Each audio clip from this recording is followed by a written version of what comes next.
Bom pessoal, o propósito dessa videoaula de hoje é mostrar algumas aplicações que o conceito de força e movimento emprega na resolução de exercícios. Como proposta básica, nós queremos aqui desenvolver matematicamente algumas expressões mostrando alguns caminhos que podem ser úteis na resolução dos exercícios das listas em geral. Os exemplos que aqui farei eu vou disponibilizar na forma de texto para que todos tenham acesso depois às resoluções que aqui eu vou começar a executar agora. Então separei 4 exemplos para que a gente faça essa análise de maneira bastante detalhada. Vamos lá. Primeiro exemplo aqui que eu tenho é o seguinte: eu tenho um bloco de massa M estacionário, ou seja, em repouso, e um piso. Então vou construir um bloquinho aqui que está inicialmente em repouso. Bom, uma força de módulo 0,5 mg, e aí vem as primeiras observações.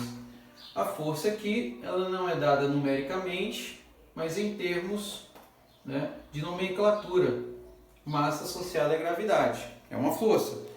É aplicada com um ângulo θ de 20 graus para cima. Então eu vou ter um ângulo θ, isso vai ser me fornecido, que forma aqui 20 graus. Então tem um θ aqui da ordem de 20 graus.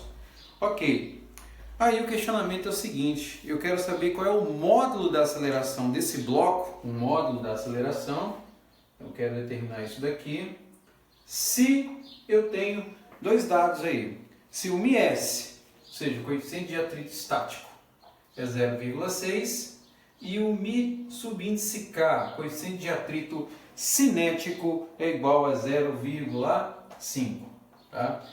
Então essa é a ideia do exemplo que nós vamos aqui desenvolver, e o que está por trás desse exemplo vai envolver o que nós fizemos aí em alguns exercícios, em alguns exemplos da última aula, que é a decomposição em um diagrama. A ideia é sempre trabalhar com um diagrama de corpo livre. Então, o propósito primário aqui do problema é o seguinte, vamos lá. Eu vou aqui centrar no meu bloco todas as forças envolvidas. Então eu tenho uma força normal, que está associada no eixo vertical, uma força devido à ação da gravidade, mg.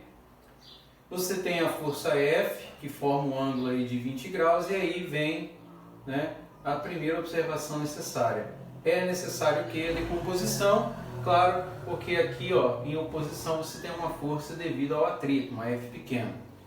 Então nós sabemos o seguinte, que o cosseno de θ é a ação do cateto adjacente f de x sobre a hipotenusa f. Então f de x igual a f cosseno θ.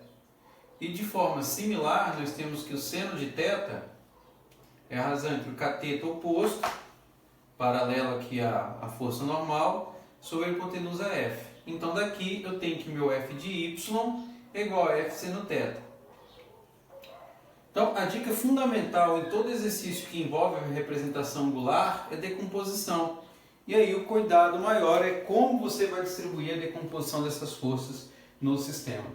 Então você tem uma ação de uma força em x, uma contraposição ao atrito e duas forças acionadas posteriormente acima, na vertical Fn, com o nosso Fy aqui, que é o F seno θ, associando ao mg aqui de forma oposta. Então vamos lá. Como é que isso aqui fica descrito em termos agora de um sistema? Então no sistema você vai ter a nossa F cosseno θ menos a força F de atrito, igual a massa vezes a aceleração. E aí você tem duas forças, uma Fn mais uma F associada a seno de θ menos mg, e isso tudo é igual a 0.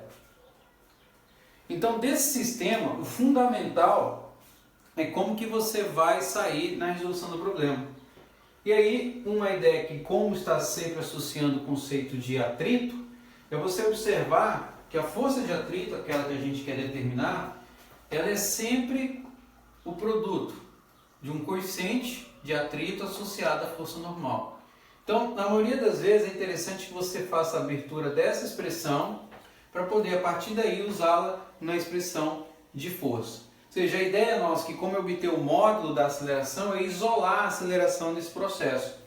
Então, aqui, se eu fizer dessa forma, eu isolo meu Fn aqui, então eu vou ter igual a mg menos F seno θ. Ok, então tem isso daqui. Isolo, eu vou ter que meu Fn fica escrito dessa maneira.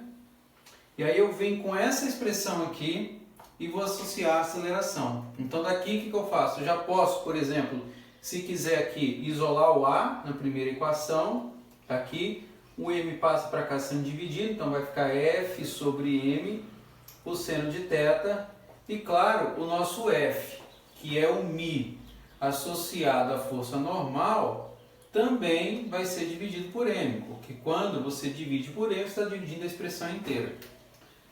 Quando eu faço isso, aí eu posso carregar esse resultado que eu retangulei aqui, ó, e poder executar a substituição nesse processo.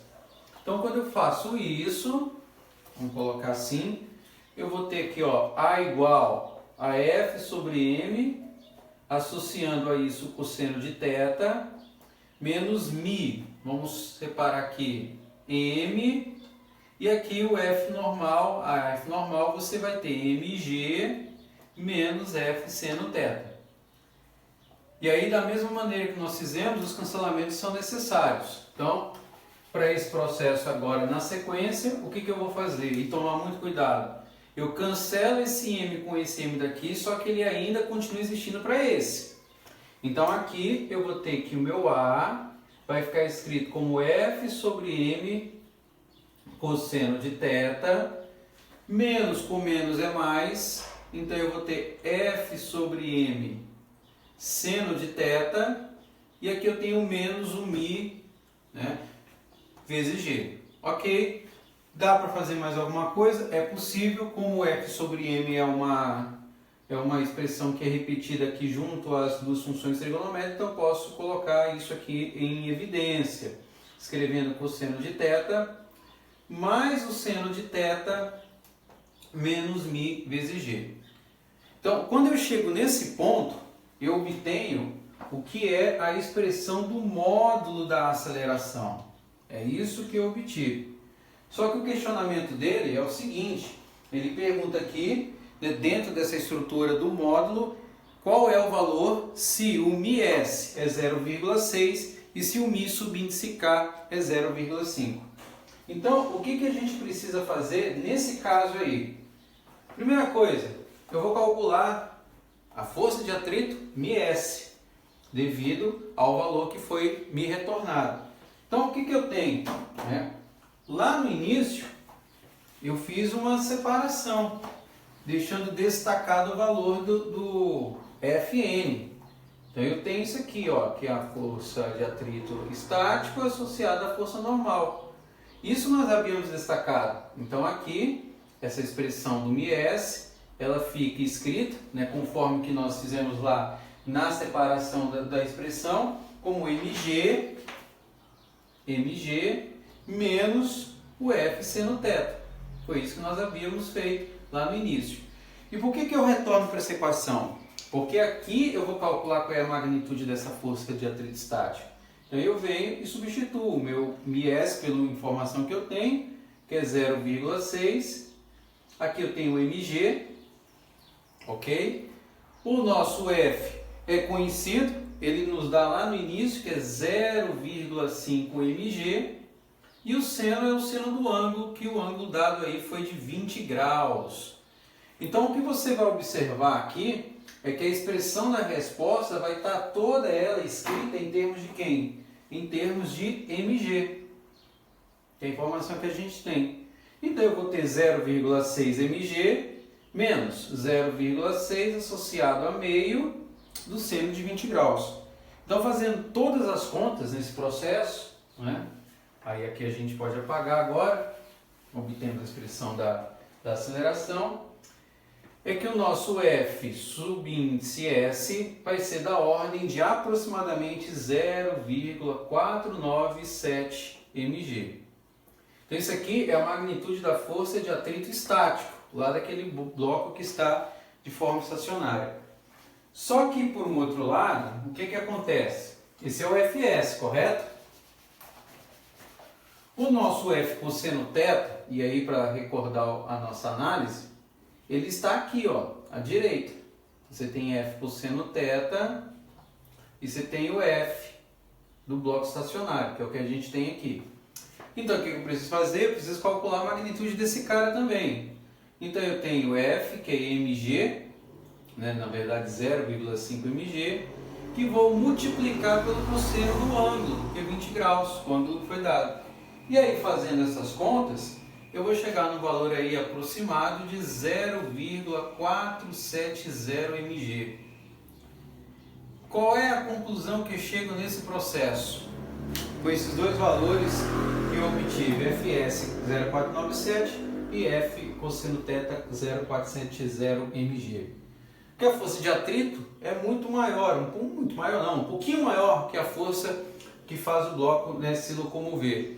Então isso indica que o módulo da aceleração do bloco aqui que a gente obteve na expressão não vai permitir com esses dados aqui, esses valores, que o bloco se movimente. Então esse bloco vai continuar o quê?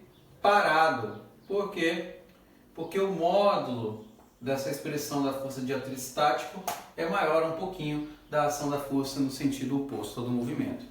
Então a ideia aí do exercício foi realizar dois processos. Primeiro, evidenciar que a aceleração pode ser obtida em termos, né, da força F e do atrito. E aqui foi evidenciar o cálculo dessa ação das duas forças envolvidas no processo, identificando que aí ele vai ficar parado. Ok? Então vamos lá, vamos pensar num outro exercício aqui, num outro processo que eu separei. Vamos lá.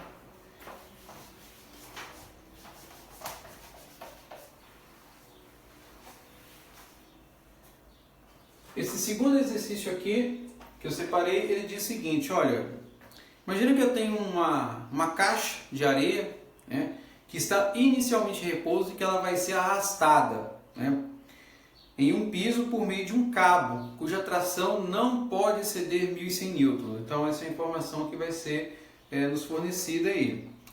Ok, é conhecido que o coeficiente de atrito estático entre a caixa e o piso é de 0,35, coeficiente razoavelmente baixo. E aí eu quero saber, de forma oposta ao primeiro exercício, quero saber qual é o ângulo entre o cabo e a horizontal, para que se consiga puxar a maior quantidade possível de areia. E aí, a ideia nesse exercício aí é pensar num formato que me permita dizer que ângulo é esse. É isso que eu quero obter. Então, ele é um pouquinho diferente do primeiro caso, porque no primeiro eu dei o ângulo e nós queríamos aí uma associação com a aceleração. Aqui não. Aqui eu não dou o ângulo, eu quero justamente encontrar qual é esse ângulo que vai permitir essa informação que ele está pedindo, né? Porque se consiga puxar a caixa com a maior quantidade possível de areia. Ok. Primeira coisa a se fazer mais uma vez é pensar na decomposição em forças utilizando um diagrama, né? Então você tem o seguinte, você tem uma tração que é executada. Nós não sabemos qual é esse ângulo de ataque aqui, qual é o ângulo que você deve empurrar, e aí você tem a ação de uma força normal, associada também a uma força peso. Percebe-se que é a mesma estrutura de representação do primeiro exercício. Só que aqui ele quer, mais uma vez, deixar isso bem claro. Ele quer que eu calcule o ângulo. Então ele nos dá aí, né, o coeficiente de atrito, que é 0,35, e essa ação de força que não pode exceder 1.100 newtons, né? Essa força não pode passar disso. Então a primeira parte do problema é exatamente igual ao anterior. Então você tem uma tração aqui, devido ao ângulo você calcula um cosseno associado a cateto adjacente. Então você obtém Tx igual a T cosseno θ. E naturalmente, se você empurra a caixa, tem um atrito, e a informação foi dada ali com coeficiente de atrito, que ocorre um movimento no sentido oposto. Da mesma maneira, de forma, né, análoga, então você calcula o seno Ty sobre T, que vai te permitir encontrar Ty como T seno θ. Ok. Daí, o que você faz? Você parte, mais uma vez, para o problema que está associado à montagem de um sistema, né? Então, nesse sistema, o que você tem? Um T cosseno θ menos a força de atrito igual a M vezes A. E aí você tem lá a força normal, um T associado a seno θ menos mg na condição de equilíbrio é igual a zero. Nesse exercício você tem o seguinte, olha, que esse bloco está inicialmente em repouso. Então, se ele está dizendo isso, inicialmente em repouso, essa é, na verdade, a chave, é o insight para identificar que, nesse caso aqui, o teu A é igual a zero. Então, está uma condição de repouso, né? Então, nessa condição de repouso aqui, então você diz que dessa equação, o nosso T cosseno θ, ele vai ficar escrito igual a F. Por que igual a F? Fazendo de forma mais detalhada, né? T cosseno θ menos F igual a zero. Então aqui indica que T cosseno θ é igual a F. Essa é a ação da tração, né? Bom, nós sabemos, mais uma vez, que a ação da força é μ associada à força normal. E que, mais uma vez, você pode deixar ela destacada. Então, escrevendo aqui que T cosseno θ associado a μ, no caso aqui um μ estático, né? É de forma que você possa obter a ação da força normal. É isso. Isso aqui você já pode isolar. E aí, por que você faz esse isolamento? Porque, naturalmente, essa expressão vai ser usada aqui na determinação deste cálculo. Só que nesse exercício, como eu estou trabalhando com a ideia de cálculo de ângulo, para identificar qual é o ângulo que faz com que você consiga fazer com que esse bloco, né, tenha a maior força possível para você conseguir puxá-lo, eu vou deixar claro que a minha segunda equação ela vai ter que ser resolvida em termos de quem? Da massa. Essa que é a ideia. E aí o que eu vou fazer? Ao isolar essa massa, eu vou conjugar essa informação da força normal aqui e com a tração que eu já tenho da decomposição. Essa que é a ideia. Bom, então daqui, apagando esse pedaço e trabalhando só com essa equação, eu vou jogar esse elemento aqui para a direita. Então você vai ter mg igual a força normal mais T seno θ, né? Beleza, então daí o que eu faço? Eu já posso vir substituir essa expressão mg igual a T cosseno θ sobre ms mais T seno θ. Por fim, o que eu vou fazer? Eu vou isolar o m, é a massa. Então, ao isolar a massa, o que você vai observar aqui? Que o T é comum a ambos, então você pode colocar esse cara aqui em evidência sobre o G e que vai multiplicar o cosseno de θ mais o seno de θ. Claro, com o cosseno de θ aqui associando o μs. Bom, e aí mais uma vez a pergunta, qual deve ser o ângulo entre o cabo e a horizontal para que se consiga puxar a maior quantidade possível? Quando se faz alguma indagação sobre o ângulo maior possível ou menor possível, mais uma vez a gente vai usar aqui a ideia da derivada de uma função. E aí, para usar a ideia da derivada de uma função, em outro momento também explicamos isso, mas a ideia do uso da derivada é identificar pontos onde você tem valores máximos ou mínimos. E aí, valores máximos ou mínimos está associado, nesse caso, por exemplo, a obtenção de um maior ângulo ou de um menor ângulo de abertura. Em outras palavras, para poder resolver esse cara aqui, a relação que eu vou evidenciar envolve uma variação da massa, né, da caixa que você vai puxar, com o ângulo de inclinação que você deve executá-lo para isso.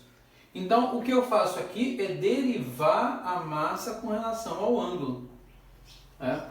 E aí, ao fazer esse cálculo, eu tenho que ter em mente que o valor máximo, o valor otimizado, ocorrerá quando essa taxa de variação for igual a zero. Por quê? Porque nesse ponto você tem um máximo ou um mínimo. Então essa transição é extremamente importante e ela está sempre associada às informações que de forma implícita aparecer para a gente como máximo ou mínimo, né? Todas as vezes que nós mencionarmos esse tipo de termo dentro de um exercício, está implícito aí que eu estou pensando em representações matemáticas que envolvem uma derivada. Agora, como é que eu derivo isso? T é constante, G é constante, ms é constante. E tudo isso vai ser igual a zero. Então, constante, se ela estiver solta, pura, a derivada é zero. Mas não é o caso, elas estão associadas a cosseno. E aí você vai pegar uma tabela de derivadas, se você não lembrar, você usa ela, e você vai identificar lá que a derivada do cosseno é menos o seno. E que a derivada do seno é o cosseno. E tudo isso é igual a zero.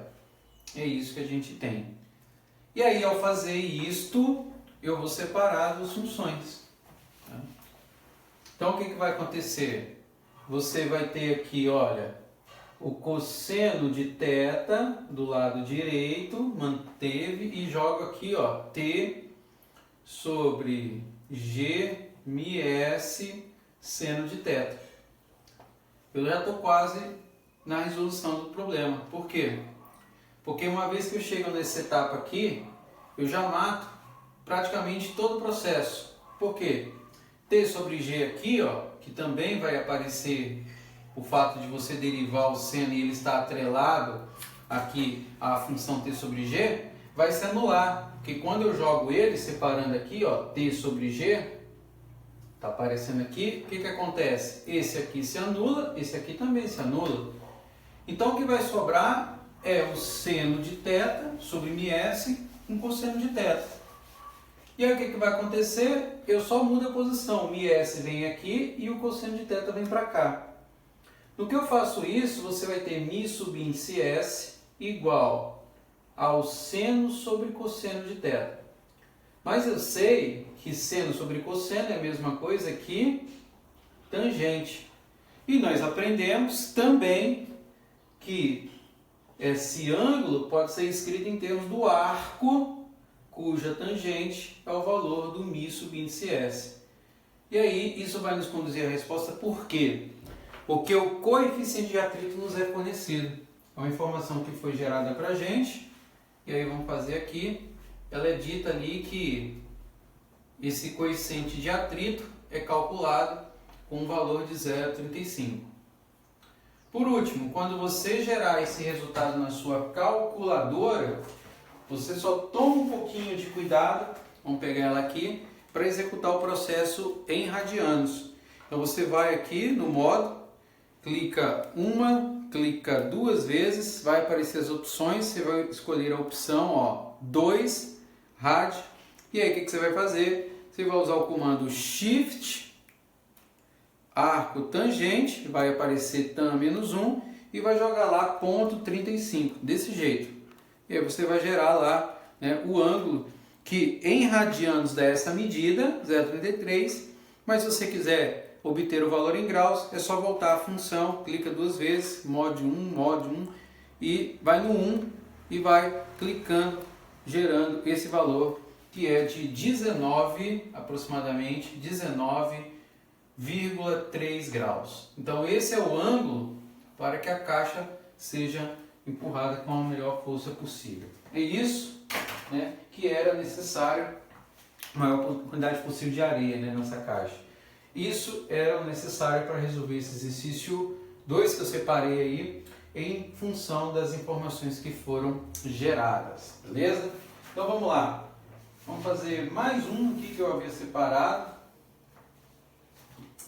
e que envolve aí o conceito de arrasto com velocidade terminal.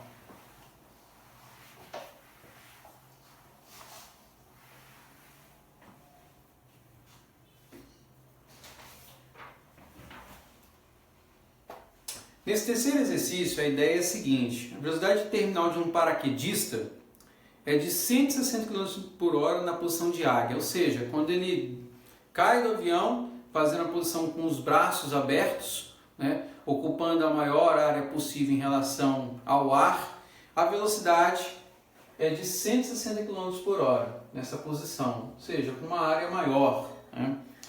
E 310 km por hora na posição de mergulho de cabeça, ou seja, ele reduz a área do corpo e a velocidade aumenta. Então, numa área, vou colocar aqui menor, né? Vamos colocar assim, a velocidade é dessa natureza, e numa área maior, área maior, 160 km por hora, e numa área menor, ou seja, na posição de mergulho, a velocidade é de 310 km por hora. Ok, é isso que ele informa para a gente. Supondo que o coeficiente de arrasto, C, não muda de uma posição para outra, ou seja, ele modificou a área de ação do corpo dele em relação ao fluido, no caso A, mas o coeficiente de arrasto não mudou. Isso é uma condição que o exemplo está nos informando.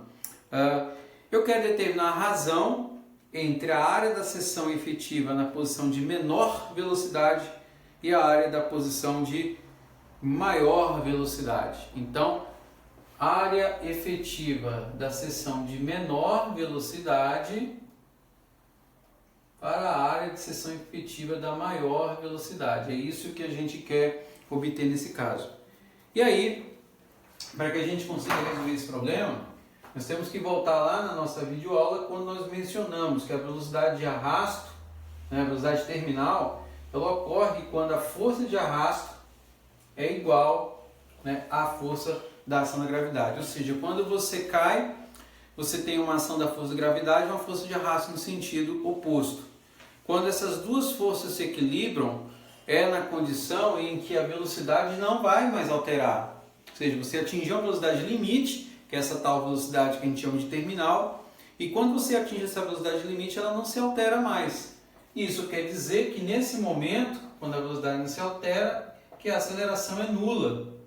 Então, nesse contexto, eu digo que D é igual a quem? A Fg, que é essa força devido à ação da gravidade.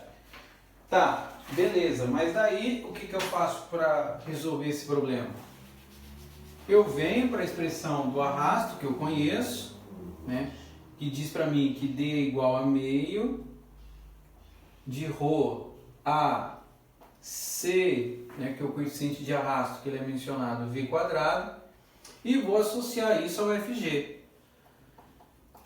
Só que o problema, ele quer que eu faça o cálculo que envolva a razão da área da seção menor pela área da seção maior, é isso que ele está perguntando. Então o que eu vou fazer? Eu vou isolar nessa expressão a área. Então, se eu isolar a área, então eu vou ter aqui, na verdade, 2 multiplicado por Fg, assim, e esses elementos ρ, C e V quadrado vêm aqui para o denominador. E aí, por que essa expressão para mim é útil para resolver o problema? Porque é dela que eu vou conseguir calcular essa razão.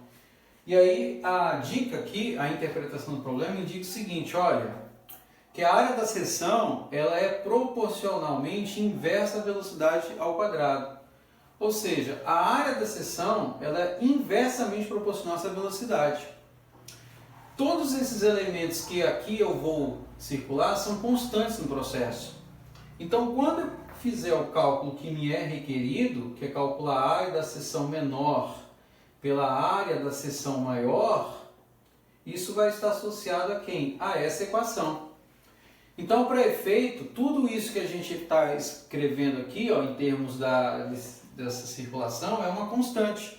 Eu posso chamar esse cara aqui de alfa, por exemplo, que está dividido por quem? Por V quadrado, que é a velocidade, no caso, da área de seção menor. E aqui é a mesma coisa para a área de seção maior.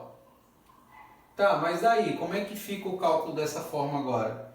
É uma divisão de duas frações, então eu repito a primeira, alfa V quadrado menor, inverto a operação, divisão vira multiplicação, e inverto a segunda. Então eu vou ter V quadrado maior por esse alfa, que é tudo isso aqui. Você pode fazer essa modificação.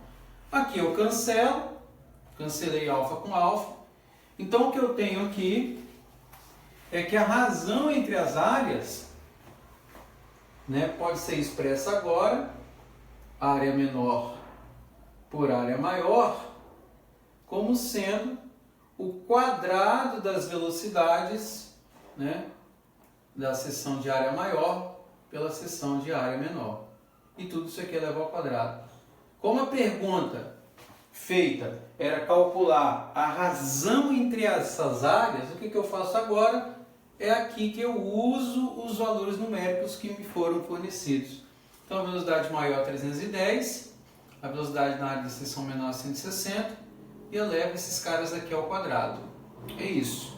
E daí, fazendo as contas, eu uso uma calculadora, vou lá calcular, abro um parênteses, coloco 310 dividido por 160, fecho, elevo ao quadrado e esse resultado dá aproximadamente 3,75. A ideia que está por trás desse exemplo, como aplicação, é que você só tem dois valores numéricos que foram dados no enunciado. E em nenhum momento, desde quando eu comecei a resolver o exercício, eu usei eles, deixei eles para resolver no final. Por quê? Porque a grande sacada do problema era você fazer a associação da força de arrasto com a velocidade terminal. E aí o que eu tive que fazer? Eu tive que buscar uma equação que nós já tínhamos demonstrado e a partir dessa equação isolei uma variável de interesse, que era justamente o quê? A área da seção efetiva, que é o que ele queria calcular, né? E aí sim, quando eu fiz esse isolamento, eu caí nessa expressão, que já apaguei aqui, que envolve duas vezes a ação da força com o coeficiente de arrasto e a densidade. Mas tudo isso é uma constante, então eu poderia, para efeito de simbologia, substituir por uma constante qualquer, porque ele está atrelada à mesma função, com a diferença de que você tinha velocidades diferentes. Feito isso, você matou o problema, porque aí você estabeleceu uma relação entre área e velocidade. Foi daí que a gente usou, né, as velocidades que foram fornecidas. Então, um exemplo bem legal, bem interessante, que no fim a conta matemática não é complicada. É uma expressão que você divide e eleva ao quadrado, mas o desenvolvimento, sobretudo com a interpretação, que é o fundamental no processo. Beleza? Mais um exemplo aqui, no exercíciozinho que eu separei, para que a gente possa analisar um processo, né?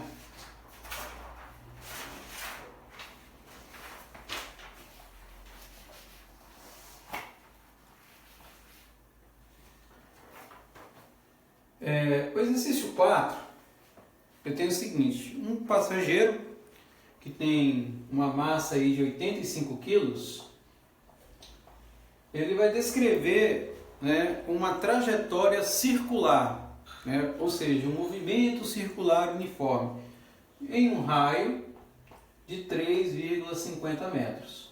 Ok. Bom, sabendo que a relação entre a força, né, centrípeta nesse caso e a velocidade tenha um padrão gráfico dessa natureza, ou seja, que eu tenha a relação entre força nesse processo e velocidade dessa forma, a minha pergunta nesse caso aqui é calcular qual é a inclinação, né, do gráfico, a inclinação desse gráfico quando a velocidade no processo for de 8,3 metros por segundo. Então o que eu tenho? Eu tenho um indivíduo que massa 85 quilos, descreve uma trajetória circular de 3,5 metros. A relação entre a força no processo e a velocidade com que ele descreve, graficamente representado por essa curva. O que eu quero obter é o padrão, ou seja, a taxa de variação da força em relação à velocidade que ele executou no processo, quando ele estiver a uma velocidade de 8,3 metros por segundo. A ideia desse exemplo aí é usar mais uma vez um conceito do cálculo diferencial. Todas as vezes em que mencionarmos a palavra taxa, dentro do cálculo, isso está associado ao conceito de uma derivada. Exemplo, velocidade é uma taxa de variação do espaço com relação ao tempo. Vazão é uma taxa de variação de um fluido, um gás, né, em função do tempo. Outra informação que envolve taxa, uma derivada, crescimento de uma população em termos relativos, ou seja, a taxa de variação de uma população em função do tempo também é uma derivada. Isso é uma forma de representação algébrica. A outra forma que você tem, e vocês devem se recordar do que é uma derivada, representa a inclinação de uma reta tangente a uma curva. É justamente isso que ele está querendo nesse exercício. Ele quer que eu faça, na verdade, um cálculo que envolva uma derivada.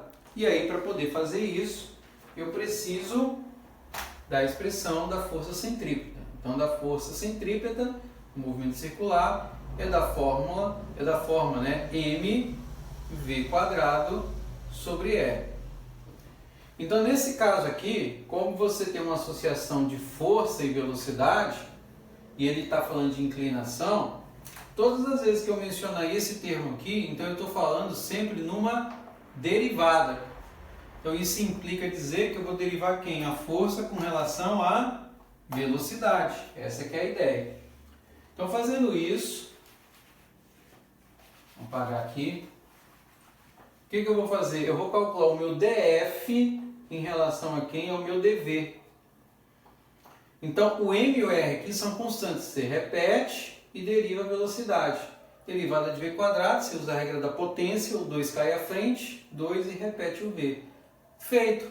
Achou a taxa de variação da força com relação à velocidade. Qual é essa inclinação? É aquela que ele quer obter quando o V for igual a 8,3 metros por segundo.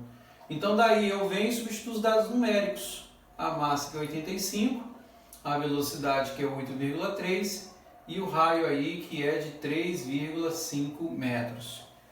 Então, quando você fizer as contas, isso vai dar aproximadamente, eu vou fazer a conta aqui, 2 vezes 85 vezes 8,3 e vou dividir isso daqui por 3,5. Então vai dar 403 aproximadamente Newton segundo por metro. Por que Newton segundo por metro? Olha aqui, ó. Força associada à velocidade, certo? Essa é a ideia. Então, Newton segundo por metro. É isso. Essa é a expressão. E se tivéssemos que fazer o cálculo para o período, Vamos colocar aqui agora. Suponha que eu tenho uma relação que envolva a ação de força associada ao período. Então, eu tenho um F, um período T, tem a descrição gráfica aqui do processo, e eu quero calcular isso daqui para T igual a 2,5. T igual a 2,5 segundos. Mesma coisa, se eu quero calcular a inclinação para isso, eu vou ter que derivar o F com relação ao T. Eu caio de novo na mesma expressão, F igual a mv² sobre R, mas eu tenho que fazer uma modificação. Como o movimento é circular, a velocidade a gente aprendeu que é uma associação de espaço pelo tempo. Só que o espaço, nesse caso, é um espaço circular, é uma circunferência que tem comprimento o quê? 2πr. E o tempo necessário para que você execute essa circunferência é o período. Então esse cara aqui, ó, que é a velocidade, ele vai entrar onde? Ó, nessa equação. Você vai substituir o V por 2πrt. Para poder daí, ó, conseguir estabelecer uma relação entre F e T. Porque se eu quiser derivar o F em relação a T, do jeito que está aqui eu não consigo. Então eu tenho que fazer ele aparecer lá dentro. Então o caminho que eu faço é usar uma equação que eu conheço, que é essa expressão aqui. E aí quando eu faço isto, o que vai acontecer é que meu F vai ser igual a m sobre r, e aí eu venho que minha velocidade vai ficar escrito como 2πr sobre t, e tudo isso ao quadrado. Percebe que eu não derivei nada ainda, eu só estou escrevendo a expressão. Vai ficar m, 2 ao quadrado 4, π ao quadrado, r ao quadrado, e aqui embaixo r vezes t ao quadrado. Eu consigo cancelar r quadrado com r. Então eu tenho que o meu f vai ser igual a 4π quadrado m, r quadrado com r vira r, sobre t quadrado. e aí sim eu posso derivar a função, que ele quer inclinação. Claro, a sugestão aqui é que como você vai derivar, está no quociente. Você poderia aplicar uma regra chamada regra do quociente, mas para evitar o uso dela, quando for possível, você modifica a expressão para tornar mais fácil o processo. Por que nesse caso isso vai ser útil? Porque ele quer que nós calculemos quem? O dF com relação ao dt, que é a taxa de variação da força com relação ao período. Então eu posso vir e jogar o t quadrado aqui antes de derivar. Então vai ficar 4π2 mr e t a menos 2. Porque quando você muda a base, o sinal da potência também muda. Aí sim, agora a expressão está no jeito para podermos derivar, que é o que a gente faz agora, né? Nesse momento a gente pode derivar a função. Então daí o que vai acontecer? O nosso df dt, ele vai ficar escrito como menos 2 cai à frente, multiplicado por 4 vira menos 8, π ao quadrado mr, e o t que é menos 2 vai perder 1 grau, vira t a menos 3. E aí nesse processo eu vou ter menos 8π quadrado mr, e posso voltar com t aqui para baixo, então vai ficar t ao cubo. Beleza, cheguei nesse ponto, agora finalmente eu venho e substituo os dados numéricos que eu tenho à minha disposição. Então vai ficar menos 8π quadrado, né? O m a massa lá a gente tem, que é os 85, o raio que é 3,5 e o período calculado ali é de 2,5, né? Ao cubo. Então, quando nós fizermos isso, você vai ter um valor aí aproximado de menos 1,510 a terceira Newton por segundo. Essa é a taxa de variação da força com relação ao período em um movimento do tipo circular. Então, esses 4 exercícios aí, como eu já comentei no início, eu vou disponibilizar na forma de texto, tudo depois para que vocês acompanhem essas resoluções que fizemos. E a proposta aqui foi justamente mostrar alguns caminhos que vocês podem usar para resolver problemas usando um pouco do cálculo diferencial e trabalhando também com substituições algébricas. É isso, valeu e até a próxima aula.